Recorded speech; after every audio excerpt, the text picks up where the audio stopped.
going to do is hear from Attorney General Griffin, and then we'll move right into our agenda with Senate Bill 204. So, Attorney General Griffin, you're welcome to come to the end of the table, identify yourself, and we'll be happy to hear from you. I'm Tim Griffin.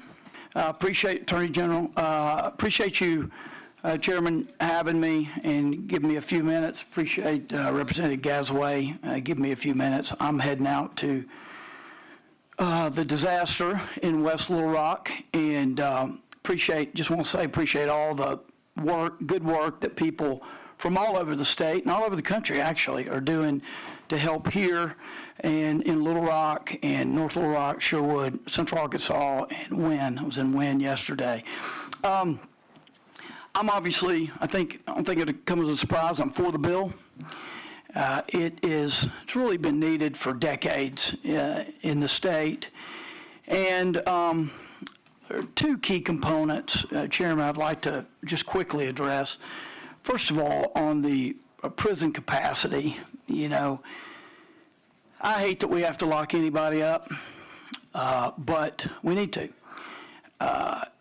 And you can't just go after people for serious crimes, what we consider serious crimes, rape, murder, things like that. You've got to deal with a culture of noncompliance across the board. There are a lot of good academic papers written on the importance of dealing with not only serious felonies but misdemeanors. If you're going to have a society where people follow the law, you can't have a society where you go after murderers, but everybody's drag racing, painting everything with graffiti, violating every other law. You can't have that. It's really all or nothing. And what we have seen over the decades, really, and there have been very few people, it's been a lot of silence on this issue. At least the 8 years I was lieutenant governor, I didn't hear hardly anybody talk about this. It's unfortunate. But what we have is we've delayed for a couple decades building more capacity in an intentional way.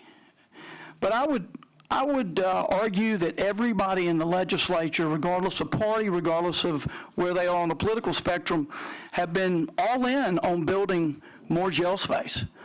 They have supported it, and it's been in the worst possible form, which is don't have a public discussion of more beds.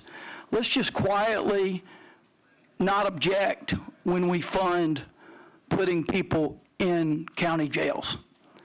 So we've been building more capacity, so to speak, for years, but we've been doing it the wrong way by just filling up county jails. You talk to sheriffs about that, it's not debatable, it's a fact. And so what's the consequence of that? You might say, who cares? Beds are beds. No, beds aren't beds. County jails are designed to deal with misdemeanor offenses. And when you fill up a county jail, and the sheriffs tell you that people know they can commit all sorts of misdemeanors, drag racing, graffiti, shoplifting, hot checks, whatever, drunk driving. When people know that they're not going to be locked up in the county jail because there's no room, and you've got to really fight for a place in prison, you got to work hard to get in an Arkansas prison because they're so full.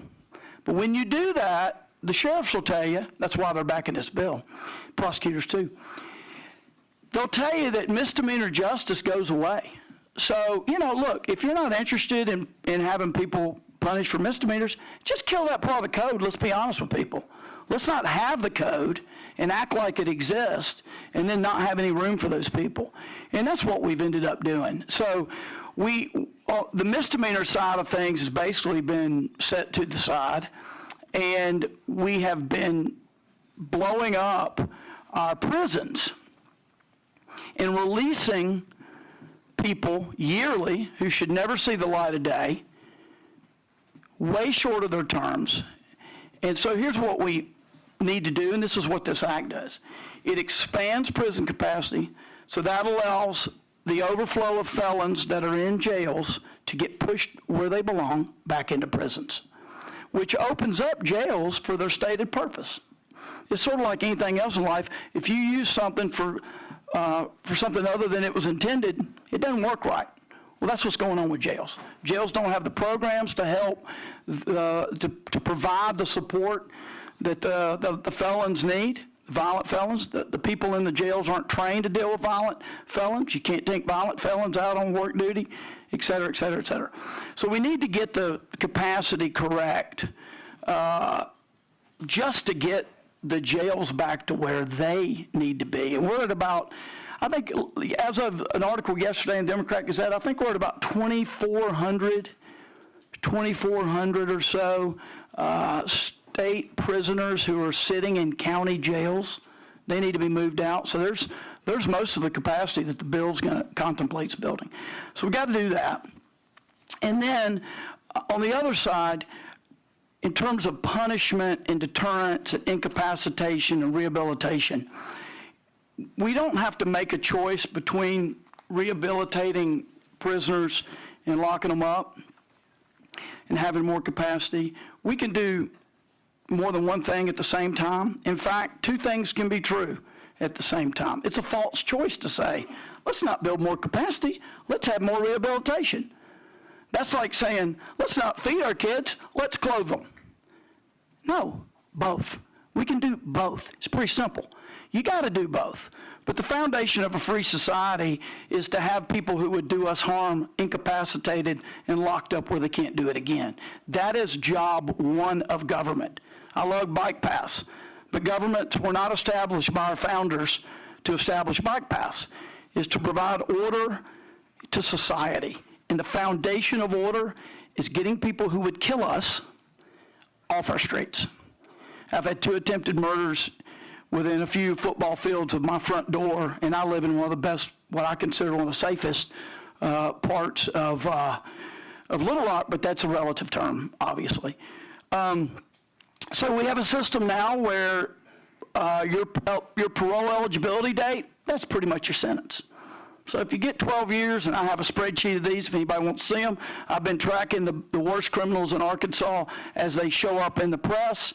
I've been finding out which ones are parolees, and I've made a spreadsheet over the last year and a half of this, share it with the press, share it with anybody. They're just facts. So I'll give you an example. One guy got 12 years, 144 months, and he served 24 months.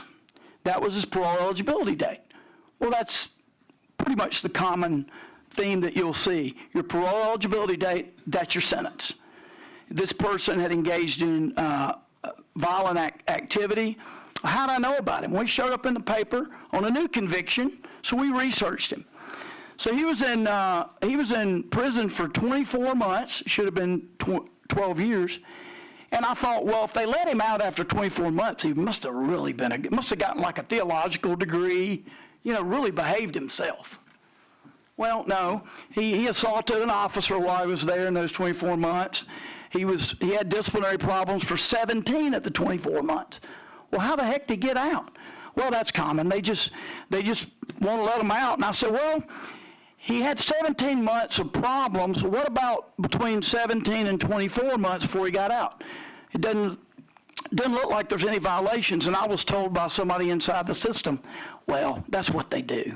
See, what they do is they quit. Thank you. They quit writing them up for bad stuff because they want to make sure they can get out. That's a disservice to all of us. I'd find out who's making that decision and fire them. I mean, that is horrible. But that's the culture. Get them out.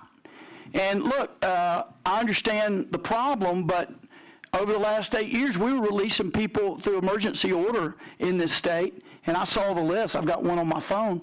These aren't hot check writing, pot smoking shoplifters. These are folks that would do you harm if they saw you alone. And we were releasing them willy-nilly. I was meeting with some of the people in this room when I was lieutenant governor, and I said, we got about 5,000 people on parole that you don't even know where they are, right? They go, well, it's really about 11,000. These are felons who have absconded, who are just running around the state wreaking havoc. We got to do something. It ain't going to get worse than it is. I told somebody the other day, if this PROTECT Act is poorly implemented, which it won't be, Excuse me, it won't be. But if it was, we'd still be safer than we are now. We got a problem, folks, and this is going to be a game changer. This goes from you get out quickly to the default is you serve your time, just like the federal system. The federal system has no parole. There's one system that criminals are scared of, and there's a whole bunch in the states that people are not scared of. Criminals think ours is a joke. They know the game. They know they're getting out. The federal system scares them to where often they will cry when they find out that they're going the federal route. I've talked to Attorney General Bill Barr about it twice. I flew some legislators up to meet with former Attorney General Bill Barr. He says this bill is a game changer. It takes all the good of the federal system and adds a massive chunk of rehabilitation in the ability to buy some time down on your sentence if you earn it. If you earn it. But the default is you do the time. I love this bill. I'm proud to be here it representing my support, and I was proud to see a 29-35 vote in the Senate. I was down there for 8 years. Very few big bills ever get that kind of vote in the Senate. So it's a great bill. I want to thank Representative Gazaway. He's been a rock star. I know sometimes you wouldn't think he's a rock star. You'd think he's more of a classical pianist. But this guy right here, he's been a rock star. And I didn't know him real well before this, but I actually like him. He's a good guy. He's a good guy. And Ben Gilmore, Senator Gilmore, has done great work. I want to thank the governor. I want to thank so many staff here from Department of Corrections and all. So thank you, Chairman, for giving me. This is really, and this is not a Little Rock deal. This is for the whole state. We've all got a problem, and this is going to help fix it. Attorney General, we certainly appreciate your time. We appreciate your passion.